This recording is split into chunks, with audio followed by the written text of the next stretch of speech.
In this video, we are going to practice an excellent exercise to make some progress, that is the painting of the sphere. You will learn how to create an object in 3 dimensions thanks to the work of the values of the colors, of the color gray that we are going to mix. We will use some very light gray to some that are very dark and very close to the black color. And it is thanks to this that we will see how to create some volume. So for the drawing part, it was made thanks to the use of the grid technique, and you can definitely download the model, the reference with the link in the descriptions. Now get your brush and let's get started.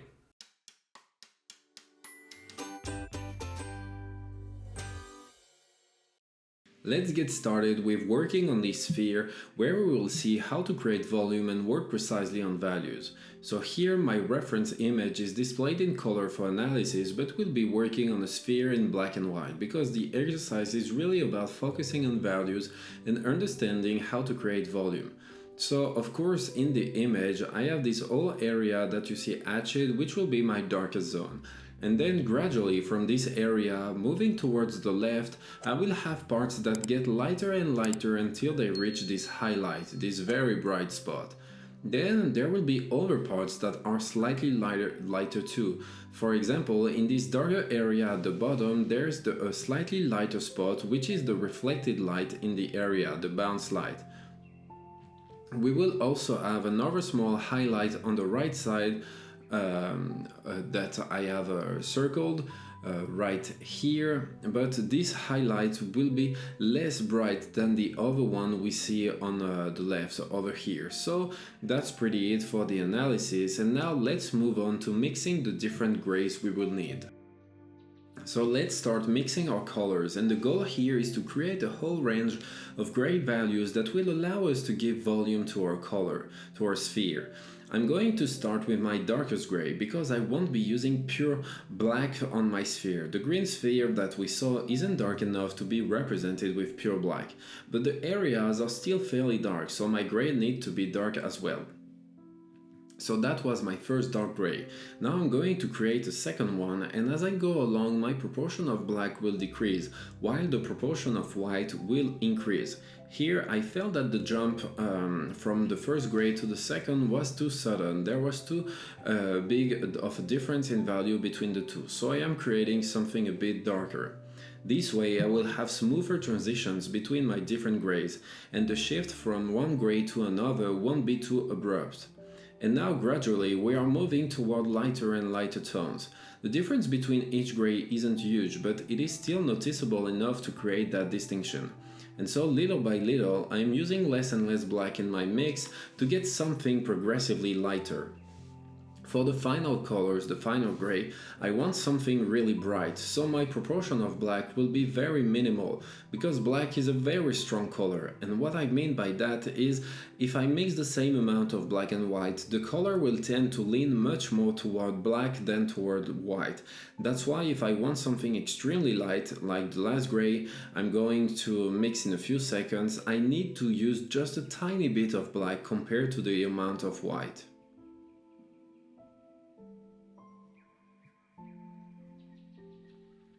And so at this point I would say we already have a very good range of grays, and what we can also do during the exercise to create even more gray is to mix these colors together. This will allow us to create intermediate shades, and by blending them together, mixing them together on my palette, I will have even greater varieties of grays. So let's get started with this part of the work.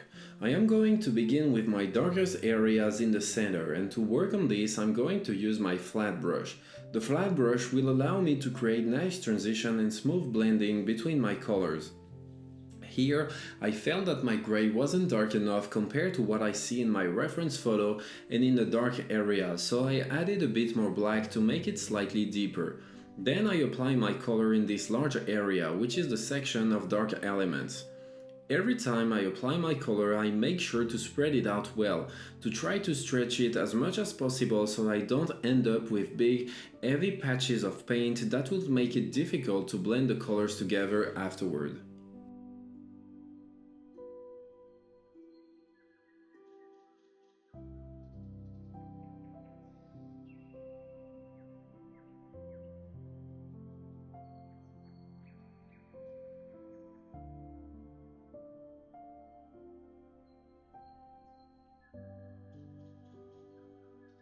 I can continue applying this dark color all around my sphere. You can see that the entire outline is going to be fairly dark, and here, to be more precise with my brush strokes in this outline, I'm going to use the edge of my brush. It's true that I could use a thinner brush, but with a flat brush you can also get a good amount of precision when you work with its edge. For that, you can also try flattening your brush on your palette or on a tissue. It works quite well. Now we can keep going, and first of all, what I do is try to spread my paint a little, making small brush strokes wherever I notice there is too much buildup. Then I can wipe off the excess paint that has built up on my brush and simply blot it onto a tissue. Now we'll move on to the area above, which is going to be a bit lighter. So I'm first going to try using this color here, this gray from my palette, but I would say it is a little too light, and the difference between this gray and the first one I applied feels too abrupt, so I need to add a bit more black to it. For now, I am just placing my color. I'm not especially trying to blend it yet. The goal is to apply it well so that it blends properly later. And for it to blend well, the paint needs to be nicely spread out. So my brush shouldn't be overloaded with paint, otherwise it becomes a little bit tricky.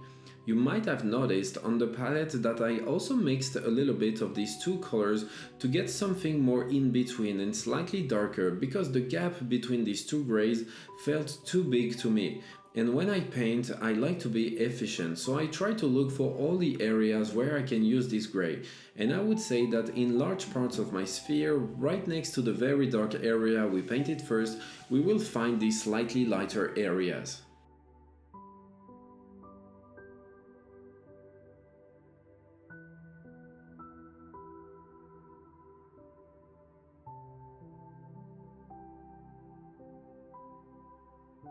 At this point, I would say we have applied our colors quite well. We have a good base of color down. What I'm doing now is taking this tissue and wiping off any excess paint. Basically, I want my brush to have no paint left at all, and this way I will be able to blend my colors fairly easily. To do this, I make brush strokes here and there, trying to follow the movement I observe, and from time to time, when I see that too much paint has built up on my brush, I wipe it off again using the tissue. And then I continue, and I keep doing this in the area until I am satisfied and see that the colors blend nicely together and we have a natural look. And if I have to wipe off the paint from my brush 10 times, that's fine. Otherwise, the result wouldn't be as good and I wouldn't manage to get a result that satisfies me. So I do this across the whole area, but at this point, I would say that we are in a pretty good place. So we can move on, and I'm thinking we can go ahead and paint this little part that's still white. Here we notice there's a difference with a slightly lighter gray. There is a difference, but it's not huge either, so I think we can give it a try with this gray here, which is just a bit lighter than the one we have been using so far. And you will notice that I am using a smaller brush since I still need a bit of precision to paint this area. And of course I haven't loaded my brush too much, because otherwise it becomes difficult to blend the color afterward. And then, still using this brush, I'm going to add small and irregular strokes here and there to create an edge that isn't too sharp. We don't want to have clean, straight lines along this edge. You can see that the elements are all more or less connected to each other, so by adding these small brush strokes like I am doing here, I make sure to have a fairly natural transition between these two areas, even though there is still a noticeable difference in value.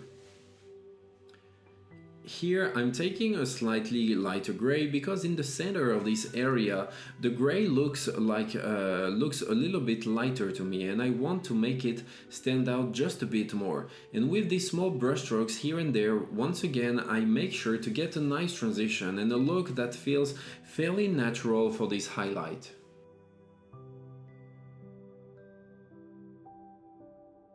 If you are enjoying this video, there are dozens more like it waiting for you on my website. You will find complete real-time painting courses where I show every step by step. We explore all the major themes: portraits, the human bodies, landscapes, animals and their textures, and detailed still life.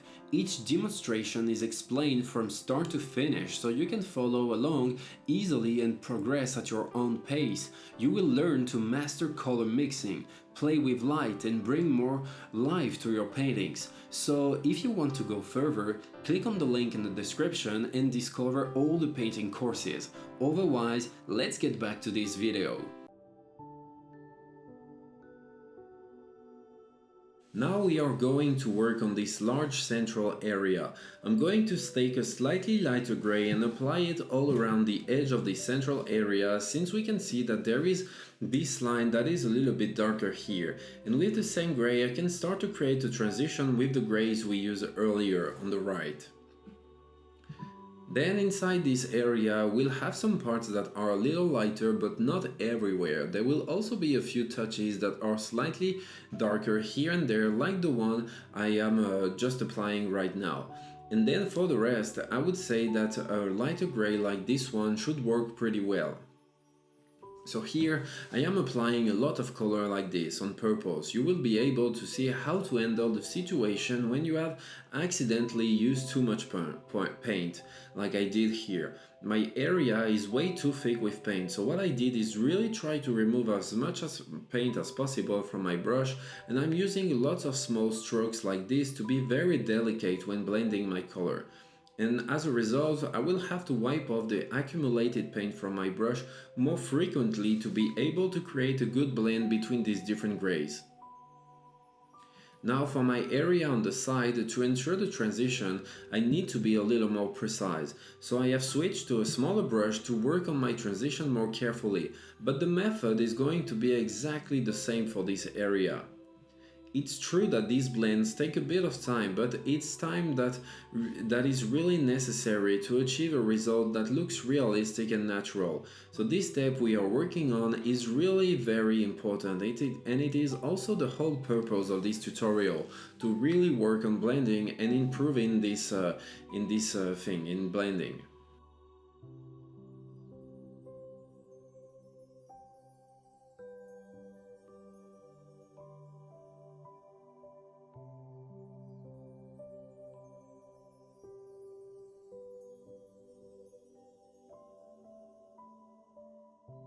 What I can also do to improve the transition and to enhance the areas themselves is to take small touches of slightly darker gray and apply them here and there, letting them overlap these two areas. This way the transition, the shift from this darker area to this medium gray area, is further improved and look a bit more natural.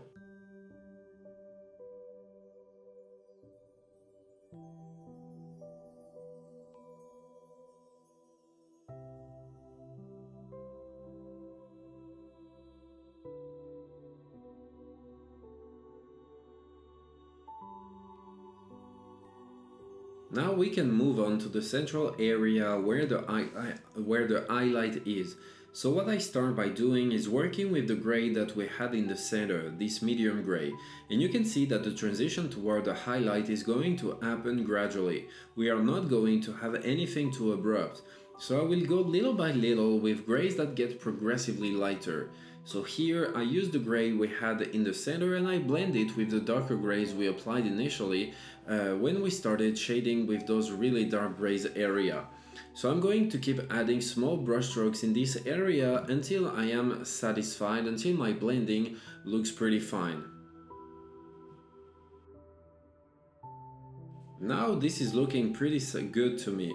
So now for highlight area, before reaching the brightest spot, which is going to be almost pure white, I will use a gray that's even lighter. What I am doing is using this lighter gray to go around, because you can see that this lighter gray on our sphere follows this kind of shape. And I can do the same with the ones that is above it. And as you can imagine, to get a natural result, I will also blend these areas together. So once again, I make sure to wipe the paint off my brush and I use small brush strokes to very delicately blend this lighter gray with the darker gray around it. This way I get a very natural transition between my dark area and my very light area. And we can see that in the end we go from something extremely dark in the areas we started with to areas that get lighter and lighter. And this transition can't be done all at once. You have to go step by step. Take your time, and it's thanks to all these intermediate grays we created that we are able to achieve a smooth and natural gradient.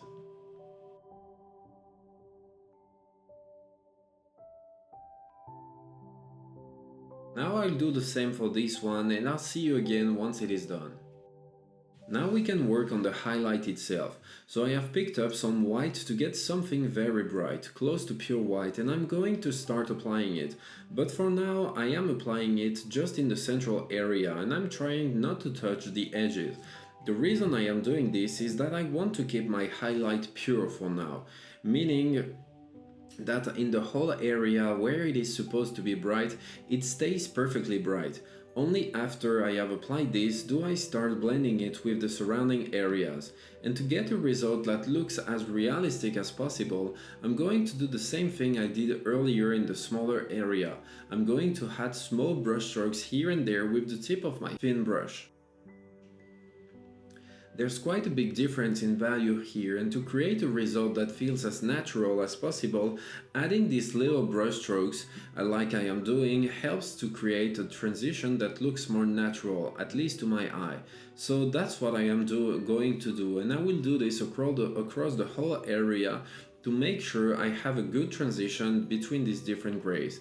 And if I end up with little touches of slightly darker gray that spill over into my light area, that's not a problem at all, because if you look closely at the photo, you will notice that in the light area there are tiny touches that are a bit darker and vice versa.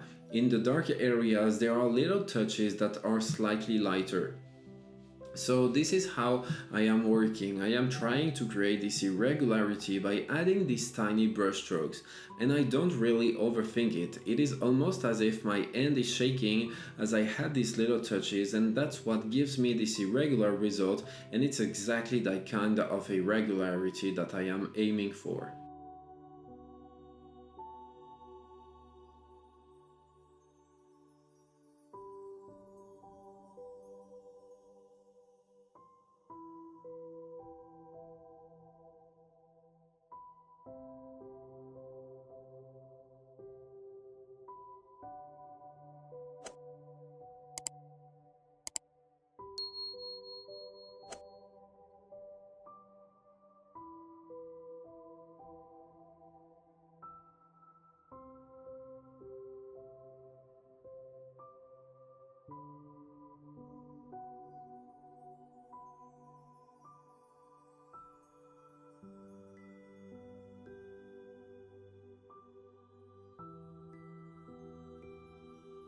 This last area I am speeding up the video a bit because it's basically the same process as what we have done so far. Just be careful not to make the area too bright, as there's a tendency to think that all highlights need to be extremely bright.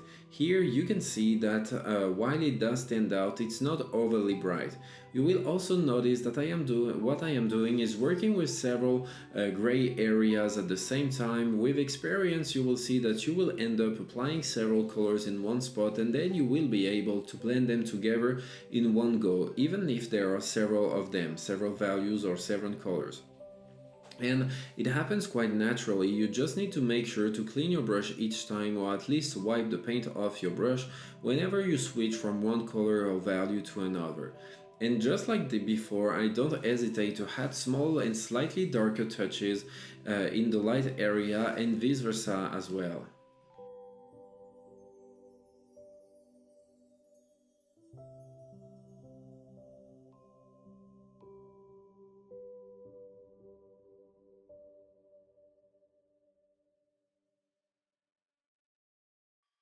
Lower part, as I was saying, there is an area that is slightly lighter. This is due to the reflection of the light, the bounce light. So I am applying something a bit lighter here, but the difference isn't very big either.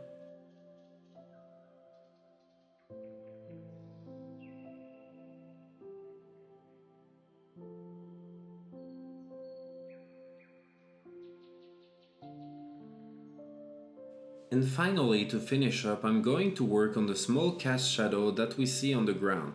It's not very big, but what we can notice is that there is a gradient with grays that gradually get lighter until they blend into the white of our background. So that's what I'm going to try to do as well.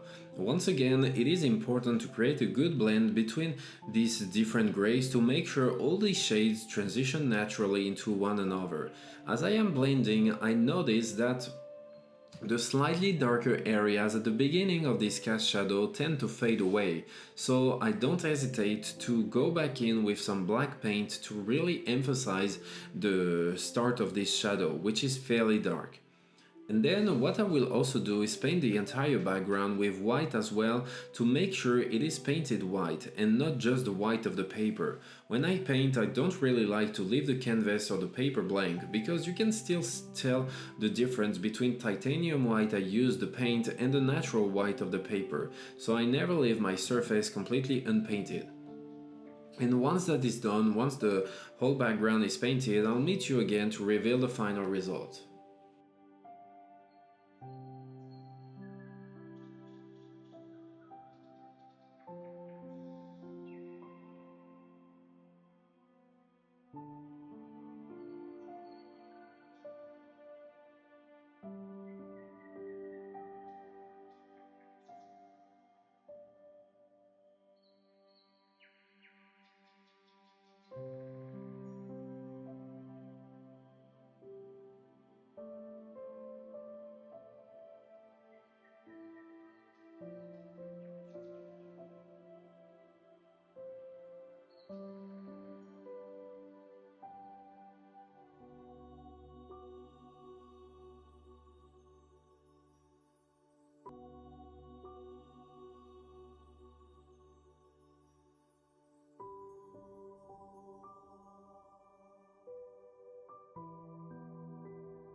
So that concludes this video. I really hope you enjoyed it and that it was helpful.